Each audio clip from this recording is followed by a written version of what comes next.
Okay, so I'm in my van. This van does not have any sort of reversing sensors or camera, so I'm going to put in a reversing camera. These are the two boxes that have come there. So that's the monitor, that's the actual monitor. You can see the back, so, and there is a user manual, which is not, to be honest with you, much of a manual. This is a type that fits in your rear brake light, and a Toyota ProAce, which is the same as a Citroen, and that also the Peugeot van, the same size. So that's the rear brake light with a camera built in. So it also comes with about 10 metres, I think that's 10 metres of coax cable, so that should reach the front no problem in this van. And we have this cable, and that's for the monitor, so that's for the front here. I'm just going to leave the stuff for the front in the front, and this is all for the rear, so that connects to this, which is 4-pin, and then you have these two outputs, so that's a power connector, and this one is for the coax signal, so the signal from the camera. So the first thing you want to do is take off the old brake light. It's a hex fitting, an Allen key, so just take that out. And it's bigger than you would expect, and it's plugged in, and that just controls your brake light. So just unplug that light, and that should free you up. So this, you can see a wee bit out, so just make sure they're the same size before you start doing any of this work, that it is all going to fit. And now what you want to do is clean up where the old fitting was, because it's a bit crusty, so give that a good wipe and get it ready for a new seal to go on. So this is me just making sure that the cables can go in there, and what I'm doing is taping up any joints, because they don't grip very well. So you want to tape up all the joints, because those joints are going to be in the door in this van, and you won't get to them again. So tape up any joints, and then what we need to do then is get the cables from the door into the van. Now I've fed some cable rods, or a cable rod, up to that corner. I've used the fiberglass ones, which are perfectly capable of getting up there, and now I'm just trying to pull it down. It does take a wee while, it's not easy to get that pulled through. It's pretty tight, as you can see. It's like a 90-degree corner it's coming round. And also this connector just gets in your way, but there's nowhere for it to go because it's already carrying cables. Very good for my rods. So yeah, so eventually I got that through, and because I've connected all the cables up, I need to pull through the 10 metre of coax, because I didn't want to do it twice, so I just put on the full length. I thought that'll come through anyway. So once you've pulled all that cable through, and you've got all the cables lined up and your brake light connector plugged back in, you can see if it's going to fit. Now the gasket that came with this was huge. It was way too big, and it was a real pain in the neck to get on. So with a bit of persistence, and basically I just ended up putting it roughly where it's supposed to go into. There's a wee channel for it, and tightened it onto the door here, as you can see. This is me putting it back on, and then there was a bit of spare left over, so you can see it there. It's quite a bit, it's way too big, so I just cut that with a Stanley knife very carefully, because you don't want to scratch your paintwork.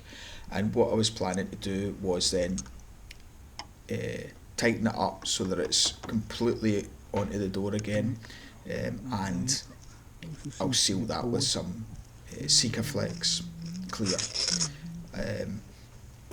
I did notice that there was a slight bow in the actual light, but it did go down. Just tighten it up really slowly, do not over tighten it, just give it time to level out and it'll be fine. Next stage is getting your cable through this bloody thing. It is a nightmare, but once you get it through, I just put the coax through, and it went through, and I pulled the other one through with the coax. Then I took off the rear light. That's the rear light coming off, and there's a plug at the back of the rear light. You just unplug that and you can then get to it from the inside of the van. That's it there. And what you need to then do is use a multimeter to find out which one's the earth. So I just done a continuity check between a bit of the van, like a bolt on the van, and the other side, and find out what is the reversing 12 volt. So you put your gears into reverse and get your 12 volt. This, I decided to take a cable from the back to the front with carrying 12 volts from the reversing light. This is to allow me to have 12 volts at the screen in the front cab without me having to find another 12 volt supply. So this will just come on. It means the screen just comes on when the reversing light's on. So I'm taking this cable through to the front with the coax, and I'm connecting it into the reversing light. I'm using Vago connectors, just straight connectors, but I'm putting two connections in each side of those, and it seems to work pretty well, and it doesn't take up much room, and when you tape them up, they're pretty strong. So this is me putting the light cluster back on. Remember to plug it in before you pop it back on. So once your light's on and your camera's fitted and you've got the cable into the back of the van, it's now just a matter of getting them through. Now that was me there testing that the brake light was working before we proceed to the next step, which is getting those cables routed into the front cab. So I'm decided to take them across the back, and I'm following actually the cables in the van. So this is the way the cables go in the van, so I'm just following that route. So I just put it along. There's holders up there for the cables. There's a whole bit of trunking. This bit I couldn't get the cables through, so I'm using the rods again to push them through, and they're just getting to the bulkheads. Once they reach the bulkheads, then I just disconnected them from the rods and put them through manually, where I could then reach up and just grab them through. And once you've got one, it's quite a simple task getting the other one through. So then I just started with the power cable. This is the power cable getting routed round, and again exactly the same route into the front. You just need to get them from here. And now the good bit to get them to that light. So I'm going to take this wee light, pop that light out, see if I can get the cables across to that point in the ceiling somehow. So it's pretty good. So I've put a rod up through the light, and I'm trying to find that rod, but all the internal finishings is making it difficult. So I'm going to have to pop a few of these fixings, and pulling it out the rubbers, and feels like it's miles up. Yeah, it's quite far up, so it's difficult to reach. I'm gonna have to pop these out. So yeah, these wee poppers have to come out. Luckily they just pop out At least one. with a good bit of struggle. You get them out. Oh, it's tricky doing this yourself.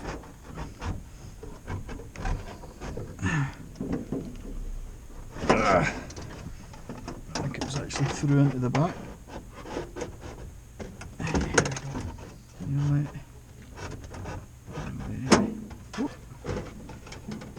I lost it. So I'm just taking another one out because I couldn't reach. No, they're pretty tight. But then once you do that, you find, oh, this screw's now the problem.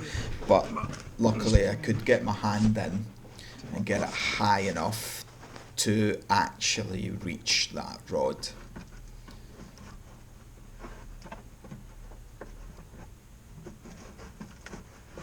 So if you you can open it up a wee bit and you can actually have a look, and that really helps, so you can see where the rod's gone.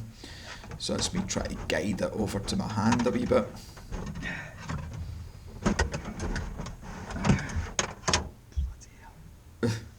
And that's it, through. Once you've got it through, tape those wires securely onto the rods and pull it through. So that's a good bit. And what you want is to get them through without them coming off the rods, because that would be a nightmare. And unfortunately for me, they actually come off. Oh, but luckily just at the last centimetre, so I could actually pull them through. That was pretty lucky. So that's it, that's them through.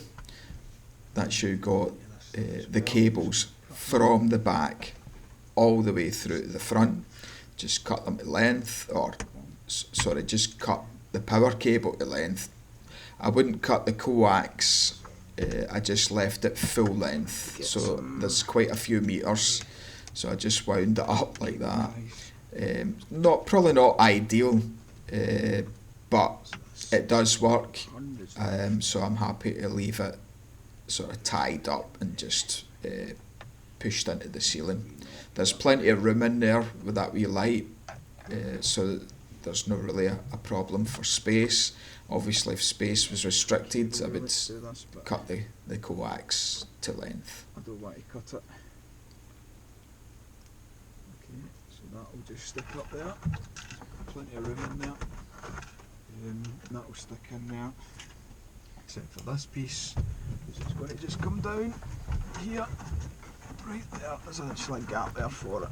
So that's me pulling through the cables for the screen.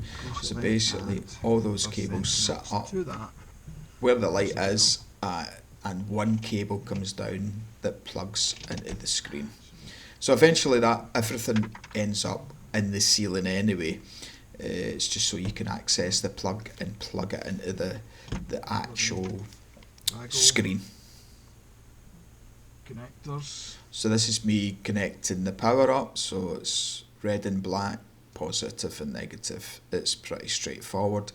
Again, I'm using the Vago straight connectors. They're brilliant. Really don't use up much space, and it's dead easy to tape them up and stick them up in tight spaces. And they're reliable. So this is me just giving the whole system a test. So I'm plugging in the monitor. I want to test it before I tuck everything away and everything's taped up. We just want to test it all so that it's going to work. That'll be sitting up there when I'm finished. There's a bit of warping with the camera because it's so wide, but that is my bumper right there. I don't really want these lines on, but you cannot take them off when you go through the menu. So you can change brightness, contrast, colour, hue, zoom. What's that do? Does nothing really. 43 or 16:9. It's exactly this. I can't see any difference. Anyway, so it's widescreen. That one just, I don't know what that does. It actually swaps it around or something. Let's see. Oh, contrast, colour, hue, zoom, and in this one, yeah, turns it upside down. I don't know why you'd want that. Guidelines off. So when you put guidelines on, it actually comes up with another set of guidelines. So you end up with two sets of guidelines. I don't know what that's about. So anyway, so I'm going to put guidelines off. Guidelines off. And yeah, it keeps those ones on. Do you know what? I don't really care.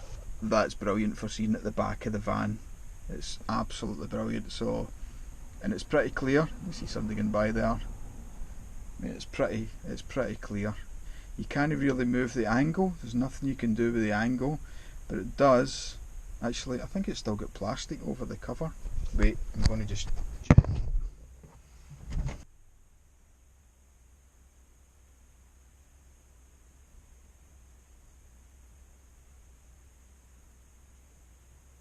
YouTube just got a lot better. Because I just took there was a plastic film over the lens, so that's it, it's in, it looks lovely. All I need to do is tidy all this away, and it should be perfect. It's taken me 5 hours to get this done. 5 hours. The hardest bit was getting it at the door, from the door to the body of the van. Once it's in the body of the van, that's it. I've probably got another hour to tidy this up, put all these away, make sure that's not going to touch anything, and just finish everything off. Put some cable ties in the back, and then so it's all disappeared, so you'd never know that this is an addition. Tidying this up.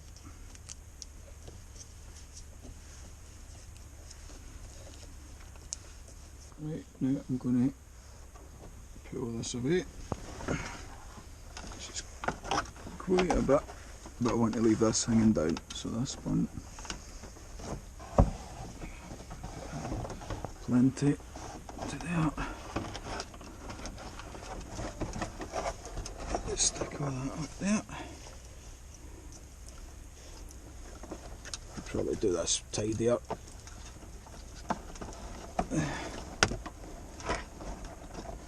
Probably do it a lot tidier, to be honest, but let's get that in there. There we go. Basically, I just don't want anything interfering with this light going back up again. Let's stick it in. I'm just getting pushed in. I don't want to do it all the way yet. I'll make sure this is going to work before I seal this up again. This is a bit of a nightmare to get out, because these wee clips go right in the back there and clip in really well. Okay, a bit of time's passed and here is the finished result. So I had to buy a rear view mirror in order to hang this on it. So that was probably the most difficult part of the whole operation. It took me ages to get a rear view mirror that would actually fit on the fitting on the windscreen, so I wouldn't need to stick anything onto the windscreen and stuff. Just using the fitting that was there, and even at that it doesn't fit in very well, but it fits enough to hold it. It's not a perfect fit. I don't know if you can see it. Yeah, I don't think you can see it, but you can see that just clips, literally clips onto the rear view mirror, and from that you can see there's no cables hanging out the ceiling. The ceiling's all been put back together again. You wouldn't even know that I'd ripped this place apart. I've also put on some seat covers. yeah, there's sort of I've done a video about that as well if you want to see that. But back to the reversing camera, it's absolutely brilliant. It works brilliantly. So here we go. There it is, and you can see that. Oh, you're getting a bit of reflection from me. You can see that's absolutely perfect out the back. You can see the side of the van there and there, so it gives you a guidance. It's a bit concave there because of the how wide the angle is of the lens, but it really gives you a good idea where you are. I can go really close to cars when I'm parking. Never touched one yet, but it gives you a really good view out the back when you're parking in tight spaces. If you're doing a lot of city stuff in a van, this is essential nowadays. It really is. It's just I've been trying to find a second-hand van for a long time, and every single one of them had some mad bash at the back doors or the step, or they've been reversed into all sorts of things. It was ridiculous. But then hopefully when I go to sell this van again, it will still be in pristine condition, because I can actually see what's going on at the back. It's absolutely great. So if I knock it out of gear, there you go. Out of reverse, sorry. So when I did this, I brought a cable from the back lights to power this. So there's a power cable and the coax cable. The reason I'd done that is to ensure that it would only come on when the reversing lights were on. I think that works really well. It worked really well because I wasn't sure what was in this area. There was not a lot of cables in here, so the only thing was for the light, which only comes on when the door's open, which is useless. So that's why I ran the power cable from the back, from the actual reversing lights to here. So something to consider when you're putting in, because when you're running one cable, you may as well run them both, and in that way it's good. So it's got a few settings here, which don't really do much. There's also remote control. I've not even used that. So you can see their brightness. That's the most annoying beep ever. Hope you're enjoying it. So you can increase the brightness. As you go on to another one, contrast. You've got a contrast in there. Doesn't seem to make much difference at all. Colour, it's almost up full, although you wouldn't know it.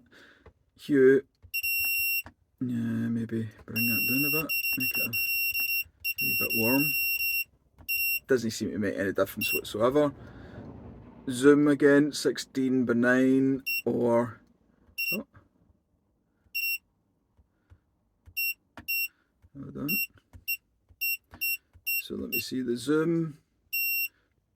16:9 or 4:3. It actually doesn't zoom at all. There's no change in the perspective. Like, there is no zoom. It's just changing like widescreen or 4:3 or 16:9. There is no zoom. So that's a lie. Basically, there really isn't much to choose from on it. But it does what you want it to do. That's it.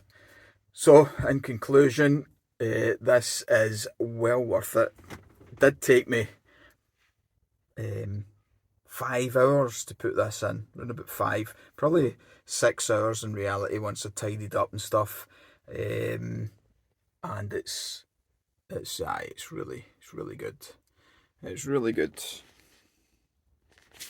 I would thoroughly recommend it. I've put a link in the description if you want to check it out and have a look. But if you've got a van of any type, whether it's a camper van, a motorhome, a blooming delivery van, any sort of van, get one of these on it. It will make your life so much easier.